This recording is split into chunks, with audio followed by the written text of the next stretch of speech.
Hi friends, मैं हूँ रजिया। आज मैं आप लोगों को उड़ीसा का एक बहुत ही फेमस ट्रेडिशनल रेसिपी बताने जा रही हूँ, जो कि खास तौर पे वहाँ पे स्पेशल ओकेजन पे इस रेसिपी को बनाए जाते हैं। तो चलिए इसके लिए मैं आप लोगों को स्टफिंग दिखा देती हूँ। इसके लिए हमें चाहिए एक नारियल, जिसे मैंने कद्दूकस कर लिया है। साथ ही मैं यहाँ पे इस्तेमाल कर रही हूँ शक्कर यानी कि गुड़। आप इसके बदले चाहे तो शुगर का भी यूज कर सकते हैं। और साथ ही हाफ टेबल स्पून इलायची पाउडर। अब आप एक कढ़ाई लें, इसमें डाल लें कद्दूकस किया हुआ नारियल, साथ ही इसमें डालें इलायची पाउडर और आप इसमें डालें शक्कर यानी कि गुड़ और आप इसे अच्छी तरह से मिक्स कर लें। अब सारी चीजों को मिक्स कर लेने के बाद अब हम इसे गैस में लो फ्लेम में जस्ट 1 से 1.5 मिनट तक कुक करेंगे, ताकि हमारी गुड़ अच्छी तरह से मेल्ट हो जाए।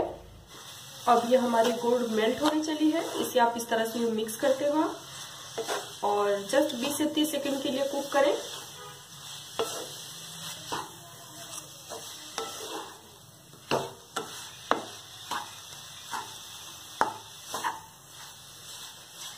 अब आप देख सकते हैं हमारी गुड़ अब अच्छी तरह से मेल्ट हो गई है और साथ ही अब मैंने इन सारी चीजों को अच्छी तरह से मिक्स कर लिया है और अब ये हमारा स्टफिंग तैयार है। अब आप गैस के फ्लेम को बंद कर दें। अब हम चलते हैं बैटर बनाने के प्रोसेस में। इसके लिए मैंने एक छोटी सी कटोरी में 2 कटोरी उड़द दाल और 1 कटोरी चावल को ओवरनाइट पानी में भिगो के रखा। उसके बाद फिर मैंने उसे पीस के एक बैटर तैयार किया और उस बैटर को मैंने अगेन ओवरनाइट के लिए छोड़ दिया, जिससे हमारा बैटर फूल के कुछ इस तरह का हो गया है। अब यह मैं आपको दिखा सकती हूँ, बैटर की कंसिस्टेंसी कुछ इस तरह की होनी चाहिए और ये आप देख सकते हैं फूलने के बाद कुछ इस तरह का इसका टेक्सचर हो जाता है। और इसकी थिकनेस आप इस तरह से रखें, बहुत ज्यादा आप इसमें पानी भर भर के ना पीसें, बस सिंपली आप इसे भिगोने के बाद जितना आप इसे आराम से पीस सकते हैं बस आप इसे पीस लें। ये आप देख सकते हैं इसकी थिकनेस। और अब मैं इसमें 1 बड़ा टेबल स्पून नमक डालूंगी और अब मैं इसे अच्छी तरह से मिक्स कर लूंगी।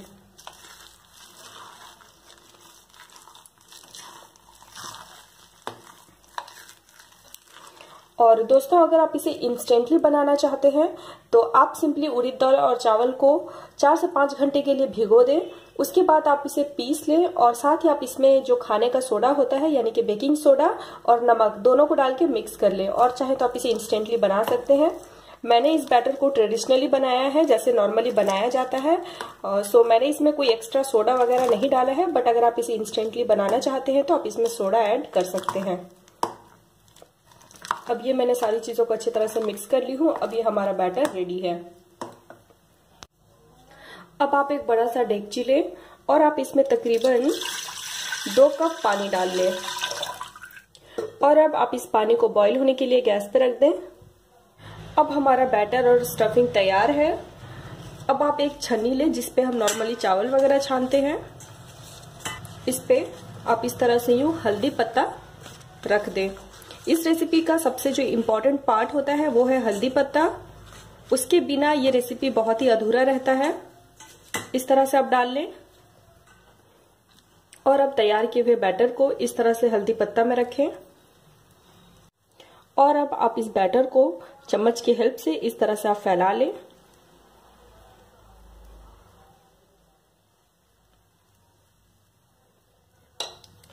और अब इसमें डालें तैयार किया हुआ स्टफिंग।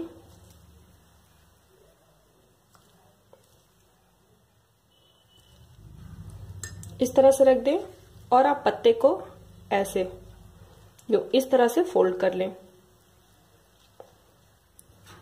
और आप इसे इस तरह से अरेंज करते जाएं।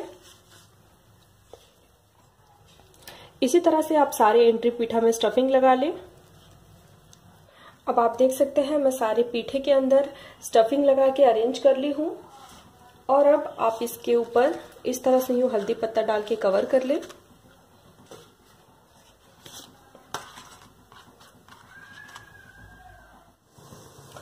अब आप देख सकते हैं हमारी पानी में उबाल आनी शुरू हो गई है।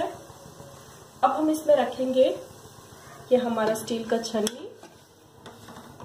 मेक श्योर कि आपकी जो छन्नी है वो नीचे पानी में टच नहीं होनी चाहिए। और साथ ही अब आप इसे एक लीड से इस तरह से कवर करके 20 मिनट तक कुक करें। आप चाहे तो इसे इस तरह से भी बना सकते हैं या फिर आप चाहे तो इसे इडली मेकर में भी डाल के बना सकते हैं। अब तकरीबन 20 मिनट तक लो टू मीडियम फ्लेम में कुक होने के बाद अब आप लीड खोल के देखें। वाह, इसकी जो खुशबू है ये बहुत ही कमाल की है, काफी नेचुरल लगता है। अब आप गैस के फ्लेम को बंद कर दें और अब मैं यहाँ पे पत्ता हटा के चेक करके देख रही हूँ। ये आप देखें, अब ये अब अच्छी तरह से कुक हो चुका है। अब हमारा एंड्री पीठा तैयार है। अब आप इसे केयरफुली डेगची से बाहर निकाल लें और अब मैं आपको सर्व करके दिखाती हूँ। अब आप देख सकते हैं हमारा एंड्री पीठा सर्व करने के लिए तैयार है। जनरली ट्रेडिशनली इसे इसी तरह से सर्व किया जाता है। आप चाहे तो इसे छोटे छोटे पीसेस में भी कट करके सर्व कर सकते हैं। अब मैं आपको इसे खोल के दिखा रही हूँ। ये आप देखें, अब ये आप देख सकते हैं। अब ये हमारा एक्चुअली एंड्री पीठा तैयार है। उम्मीद करती हूँ कि आपको ये रेसिपी पसंद आए।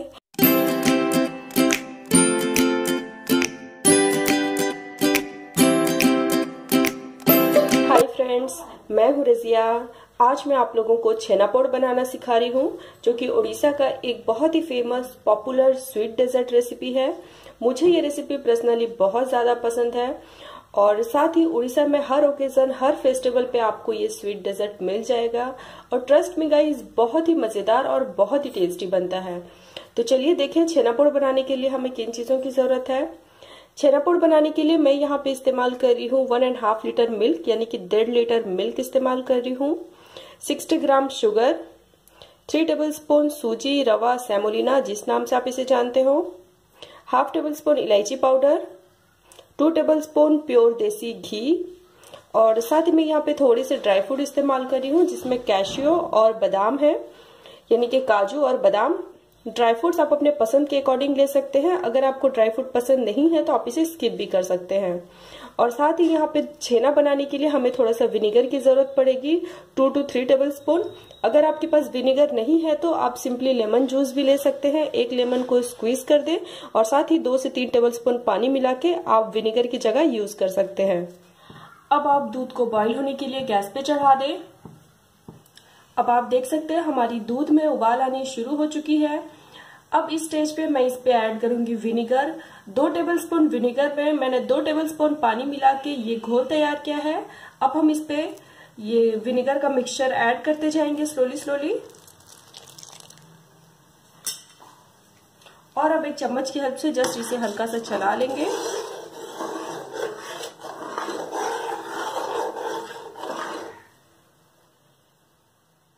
और अब मैं इसे 4 से 5 मिनट तक हाई फ्लेम में उबालने के लिए छोड़ दूंगी।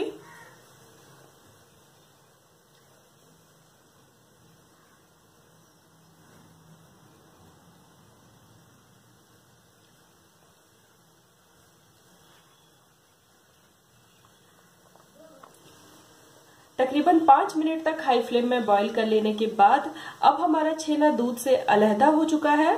अब आप गैस के फ्लेम को बंद कर दें। अब आप छेने को केयरफुली एक छन्नी की हेल्प से छान लें।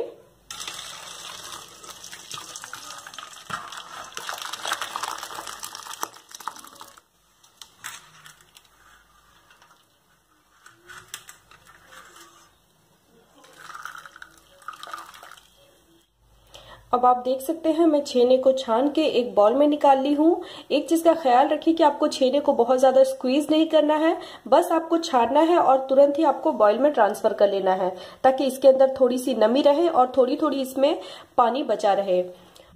अब मैं इस पे डालूंगी 3 टेबलस्पून रवा, यानी कि सूजी और सेमोलिना जिस नाम से आप इसे जानते हो। साथ ही मैं इसमें ऐड कर रही हूँ शुगर, यानी कि चीनी। मीठा भी आप अपने पसंद के अकॉर्डिंग ज्यादा या कम कर सकते हैं। साथ ही मैं यहाँ पे थोड़े से ड्राई फ्रूट डाल रही हूँ और इसमें जा रहा है इलायची पाउडर। साथ ही मैं इसमें डाल रही हूँ 1 टेबलस्पून के करीब प्योर देसी घी। अब हम इन सारी चीजों को डाल के अच्छी तरह से मिक्स कर लेंगे। अभी छेना थोड़ा सा गर्म है, इसलिए मैं चम्मच की हेल्प से इसे हल्का हल्का इस तरह से यूं मैश कर ले रही हूँ। जब ये थोड़ा सा ठंडा हो जाएगा फिर मैं इसे एक बार हाथ से अच्छी तरह से मिक्स कर लूंगी।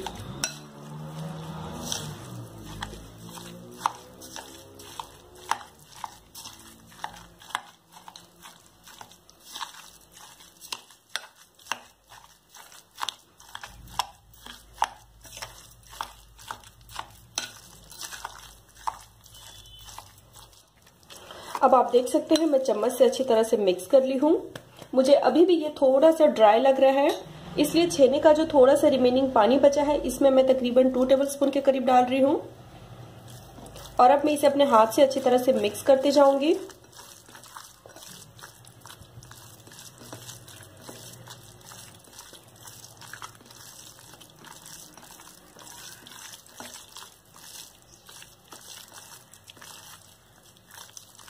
अब आप देख सकते हैं मैं अपने हाथ से अच्छी तरह से मिक्स कर ली हूँ।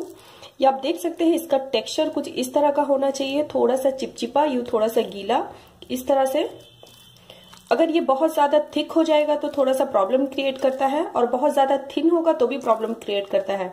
ये आप देखें इस तरह का इसका कुछ यूं टेक्सचर होना चाहिए, ये आप देखें। अब मैं इसे 5 से 10 मिनट के लिए इसी तरह से छोड़ देती हूँ, तब तक मैं अपना हैंड वॉश कर लेती हूँ। अब हम चलते हैं नेक्स्ट प्रोसेस में। इसके लिए मैंने यहाँ पे एक डेगची लिया है और इसमें मैं थोड़ा सा नमक डाल के फैला ली हूँ। आप नमक की जगह बालू का भी इस्तेमाल कर सकते हैं। और दोस्तों ये जो नमक मैं यहाँ पे इस्तेमाल कर रही हूँ, ये मैं नमक को रेगुलरली यूज करती आई हूँ। हमेशा जब भी मुझे बेकिंग करना होता है प्रेशर कुकर में या डेगची में, तो मैं हमेशा इसी नमक का इस्तेमाल करती हूँ। और साथ ही यहाँ पे एक स्टील का स्टैंड रख दी हूँ। आप इस स्टील के स्टैंड की जगह पे लोहे का स्टैंड, कुकीज कटर या फिर स्टील की छोटी सी कटोरी का भी यूज कर सकते हैं।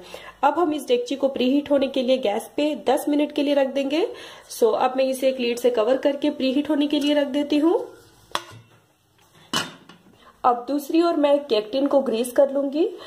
अगर आपके पास इस तरह का केक टिन नहीं है तो आप छोटा सा डेगची या फिर स्टील का छोटा सा कटोरी या फिर छोटा सा एल्युमिनियम का कटोरी भी यूज कर सकते हैं।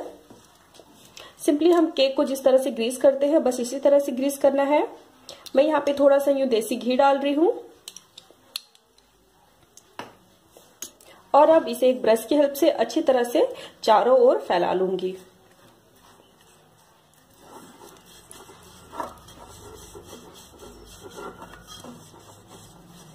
अब मैं इस केक टिन पे थोड़ा सा यूं बटर पेपर डाल के चिपका लूंगी। बटर पेपर लगाने से डिमोल्ड करना बहुत आसान हो जाता है। अगर आपके पास बटर पेपर नहीं है तो इसके बिना भी आप सिंपली इस तरह से ग्रीस करके कर सकते हैं। ये अब मैंने बटर पेपर लगा के चिपका लिया है। अब मैं अगेन इसके ऊपर थोड़ा सा यूं घी लगा लूंगी।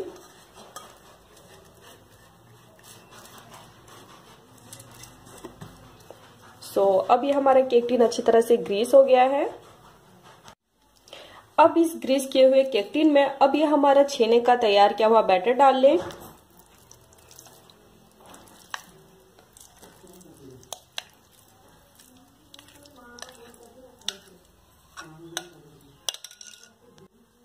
अब आप इसे एक चम्मच की हेल्प से यूं इस तरह से सेट कर लें।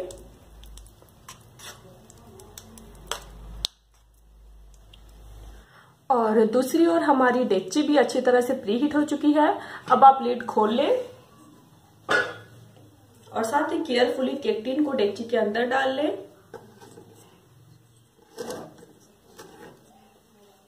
और साथ ही अब आप इसे लीड से कवर करके 30 to 35 मिनट्स के लिए मीडियम फ्लेम में बेक करें। आप चाहे तो इसे माइक्रो ओवन में भी रख के बेक कर सकते हैं। माइक्रो ओवन में आप इसे 180 डिग्री सेंटीग्रेड पे बेकिंग मोड पे रख के 30 to 35 मिनट्स के लिए बेक करें। अब तकरीबन 40 मिनट्स बाद अब आप लीड खोल के देखें। वाओ, ये आप देख सकते हैं हमारा छेना पोड़ा कितनी अच्छी तरह से बेक हो गया है। छेना पोड़ा बेक हुआ है या नहीं इसे पहचानने का तरीका ये होता है कि इसके सारे कॉर्नर्स ये आप देख सकते हैं कितनी अच्छी तरह से ब्राउन हो गया है। और साथ ही अभी ये गर्म है तो मैं एक चम्मच की हेल्प से आपको ये टच करके दिखा सकती हूँ कि ये कितनी अच्छी तरह से सेट हो गया है, विच मीन्स हमारा छेना पोड़ा अच्छी तरह से बेक हो गया है। दोस्तों मुझे इसे बेक करने में 40 मिनट्स का टाइम लगा है, बट आपको मे बी 40 मिनट्स लग सकता है या इससे थोड़ा सा ज्यादा या इससे थोड़ा सा कम लग सकता है। अब मैं इसे केयरफुली बाहर निकाल के कम्प्लीटली ठंडा कर लेती हूँ, उसके बाद मैं आपको दिखाऊंगी। अब हमारा छेना पोड़ा कम्प्लीटली ठंडा हो चुका है। अब आप एक नाइफ के हेल्प से इसके आप एजेस को इस तरह से यूं लूज कर लें और अब आप इसे एक प्लेट में निकाल लें। इस तरह से भी 2 से 3 बार टैप करें। अब आप देख सकते हैं हमारा छेना पोड़ा बाहर आ गया है। अब इसके ऊपर जो बटर पेपर लगा है इसे आप निकाल लें।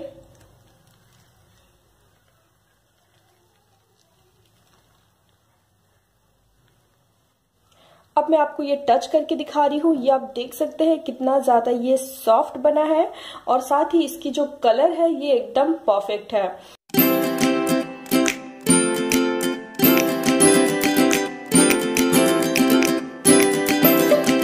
हाय फ्रेंड्स, मैं हूँ रजिया। आज मैं आप लोगों को सूजी से बने एक बहुत ही टेस्टी स्नैक्स रेसिपी दे रही हूँ जो कि बहुत ही टेस्टी लगता है खाने में और बनाना भी बहुत इजी है। उम्मीद करती हूँ कि आपको ये रेसिपी अच्छी लगे। अगर आपको मेरी ये रेसिपी अच्छी लगे तो आप मेरे वीडियो के नीचे लाइक करें, साथ ही मेरे चैनल को सब्सक्राइब करें। और अगर आपको इस रेसिपी के रिलेटेड कोई भी डाउट हो आप मेरे वीडियो के नीचे ज़रूर कमेंट करें। इंशाल्लाह मैं आपके तमाम सवालों के जवाब दूंगी। तो चलिए अब हम सूजी से बने हुए स्नैक्स की रेसिपी को बनाना शुरू करते हैं। इसके लिए मैं यहाँ पे इस्तेमाल कर रही हूँ एक कोकोनट जिसको मैंने छील के कद्दूकस कर लिया है और साथ ही मैं यहाँ पे 1 कप चीनी यानी कि शुगर इस्तेमाल कर रही हूँ और half table spoon green cardamom यानी कि हरी इलायची का पाउडर। अब आप एक कढ़ाई में डालें नारियल, साथ ही आप इसमें डालें इलायची पाउडर और आप इसमें डालें शुगर। इन सारी चीजों को डालने के बाद आप अच्छी तरह से मिक्स कर लें।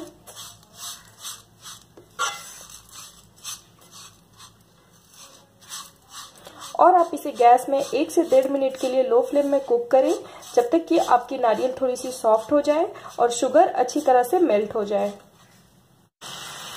अब आप देख सकते हैं हमारी जो नारियल है वो अब सॉफ्ट हो चुकी है और साथ ही इसके अंदर जितनी भी शुगर थी ये सारी डिजॉल्व हो चुकी हैं। अब आप गैस के फ्लेम को बंद कर दें और आप इसे एक सर्विंग प्लेट में निकाल लें। अब सेम उसी कढ़ाई में मैं डालूंगी तकरीबन 1 गिलास के करीब पानी, हाफ टेबल स्पून के करीब चीनी यानी कि शुगर और तकरीबन 2 पिंच नमक। अब पानी में उबाल आने दें।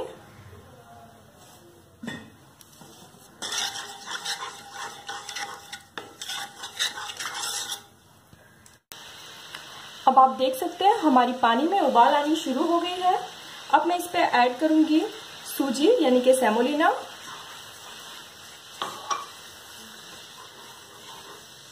अब आप इसे यूं कंटिन्यू चलाते हुए कुक करें।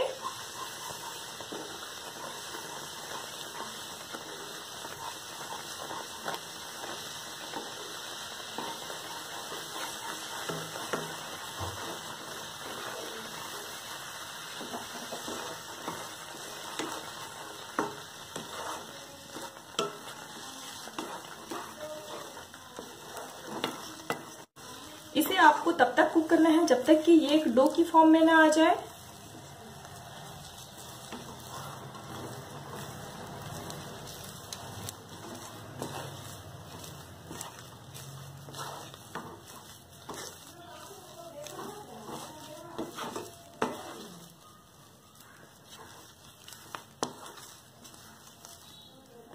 अब ये आप देख सकते हैं इसकी थिकनेस। अब ये एक डो की फॉर्म सा बनने चला है। अब आप गैस के फ्लेम को बंद करें और आप इस डो को कंप्लीटली ठंडा होने दें। अब आप देख सकते हैं हमारी डो ठंडी हो चुकी है और साथ ही मैंने इसे एक बोल में निकाल लिया है। अब आप इसे अपने हाथ से हल्का हल्का मैश करें 1 से 1.5 मिनट तक, ताकि हमारी डो हल्की सी चिकनी हो जाए।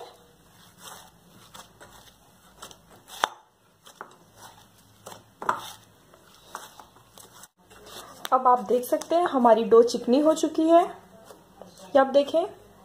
अब आप इसमें से डो का एक छोटा सा टुकड़ा लें। इस तरह से आप इसे यूं राउंड करें और आप बीच में इस तरह से यूं एक होल कर लें।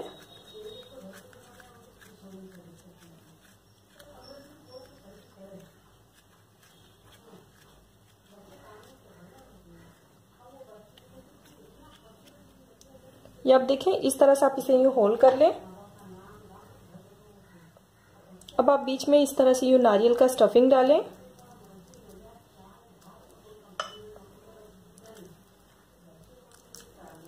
और आप इसे इस तरह से यूं क्लोज कर लें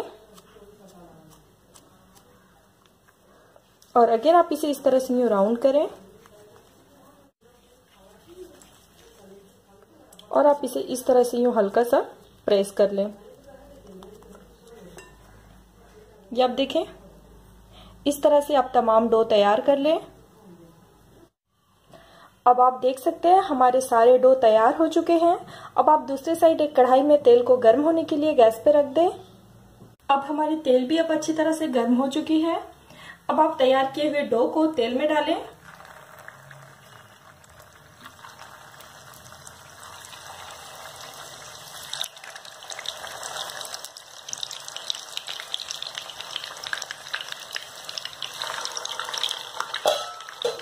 और साथ ही इसे दोनों ओर से गोल्डन ब्राउन होने तक कुक करें।